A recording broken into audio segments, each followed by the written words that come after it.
sunset glow, loved and were loved, and now we lie in Flanders Fields. Take up our quarrel with the foe, to you from failing hands we throw the torch to be yours to hold it high. If you make faith with us who die, we shall not sleep, though poppies grow in Flanders Fields.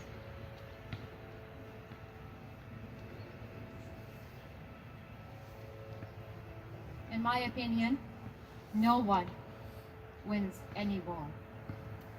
On this historic day that marks the end of First World War, we stand attentively to pay respect, to remember, and never forget those who sacrificed their lives and paved the path to the peace that some of us now enjoy.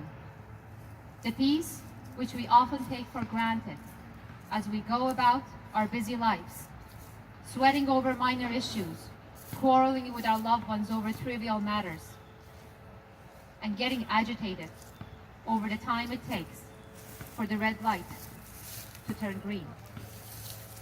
No nation is immune to waking up and finding itself attacked or entangled in a war.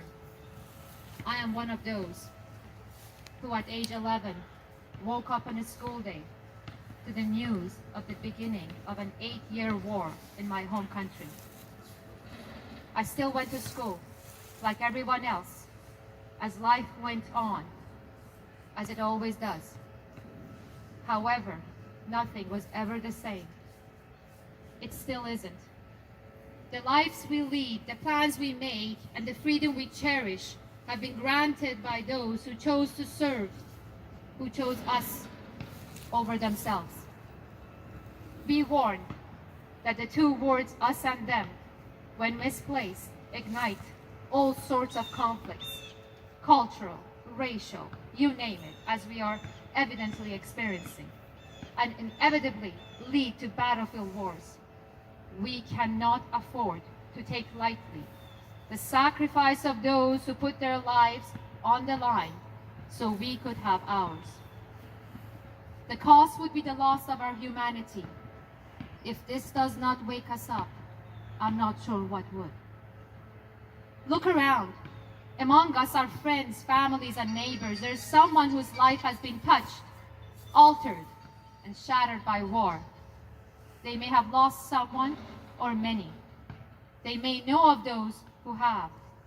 The pain, sensitive. We are never the same.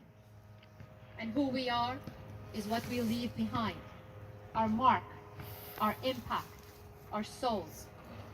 If only we would collectively say no to tyranny. If only we were not intolerant towards tolerance. No father should have to bury his son. No mother should have tear-filled eyes on the door until her last breath, hoping for her lost one to knock again, to walk in again, as was the case with my mother's friend, whose son, a young physician, was sent to war to save lives, never to be seen again.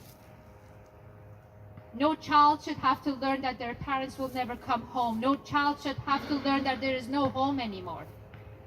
No preteen should have to get trained to use war weapons in case there will be no standing man left to defend their homeland. I did, and so did many others. No sister should go to the school named after her 4 young brothers who lost their lives serving in the war. She was my classmate, and I went to that school every day, reading the names of her brothers above the entrance. When would we ever learn? When would we ever stop? How many fields should be carpeted with poppies, and how many red tulips should grow from the blood of the young ones, as it's said in Farsi? Year after year, these flowers bloom and sway across our world as those who lost their lives in these dreadful wars lie beneath, bearing witness to the madness they intended to stop, repeating again and again.